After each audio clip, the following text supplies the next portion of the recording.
Classes तो ले लेते हैं, लेकिन सिर्फ क्लास करते हैं और बोलते हैं हो गया मेरा पढ़ाई। मतलब अगर वीडियो में कर रहे हैं तो जितना देर वीडियो चल रहा है उतना देर पढ़ाई हो रहा है, उसके बाद बंद कर दिया। हर बच्चे के माँ बाप भी इसीलिए परेशान है कि पढ़ तो रहा है बट जितना देर कंप्यूटर चला रखा है, लैपटॉप चला रखा है, उतना देर ही पढ़ रहा है, उसके बाद फिर कुछ नहीं।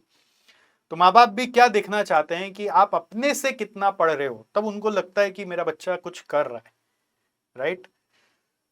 तो मैं आपको यह बोलना चाह रहा हूं कि how to do self study, इसका भी एक सिस्टम है, बहुत इजी है। अगर आप ये रेगुलर बेसिस में कर लेते हो ना, तो आपको ये पढ़ाई बहुत इजी लगेगा।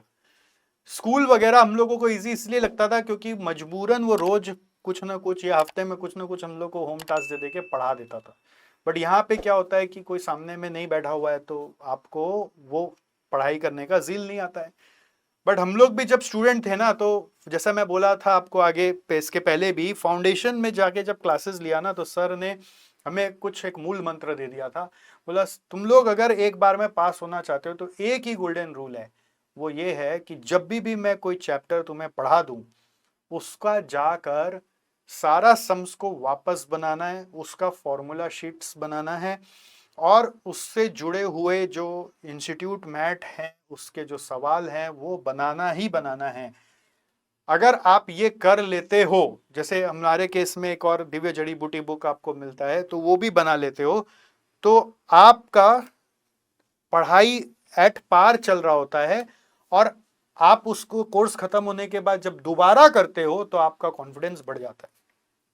तो इस बात को हमने इतना अच्छा से एब्जॉर्ब कर लिया था कि हम लोग जब फाउंडेशन में ही थे तभी एक रूल बना लिए थे कि जब जो चैप्टर खत्म होगा उसके बाद जैसे ही हमें कोई एक दिन मिलता था छुट्टी का, तो उस छुट्टी के दिन को हम लोग पूरा यूज करते थे और उस चैप्टर का सारा सवाल को वापस बनाना, फॉर्मूला शीट बनाना, और उसके इंस्टीट्यूट मैट से सवाल बनाने, और जो दिव्य जड़ी बूटी बुक है हमारा उसको सॉल्व करना, ये हम लोग किया करते थे।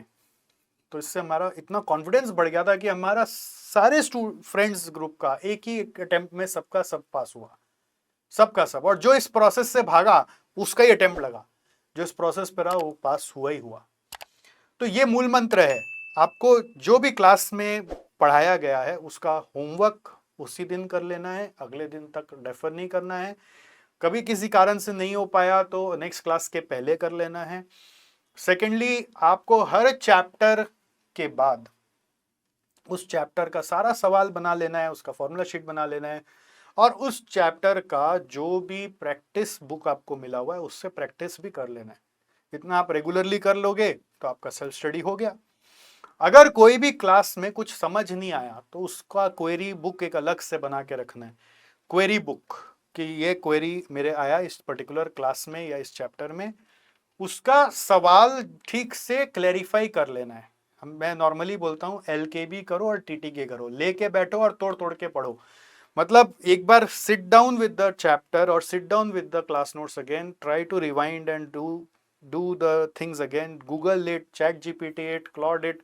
आप कहीं ना कहीं उसको स्किप मत करो और उसको ब्रेक कर करके वापस समझ के ही आगे बढ़ो। जब तक अंदर से सेटिस्फैक्शन नहीं आ जाए कि इसका लॉजिक ये था, तब तक उस पे सवाल कर करके, चाहे सर कितना भी गुस्सा हो जाए, बट क्लैरिफाई जरूर करो, जिससे कि आप संतुष्ट होके आगे बढ़ पाए। ये प्रोसेस ही लर्निंग प्रोसेस है। इस लर्निंग प्रोसेस को स्किप करोगे, अवॉइड करोगे, तो आगे फंडामेंटल क्लियर नहीं होने से आगे भी दिक्कत आएंगी, राइट।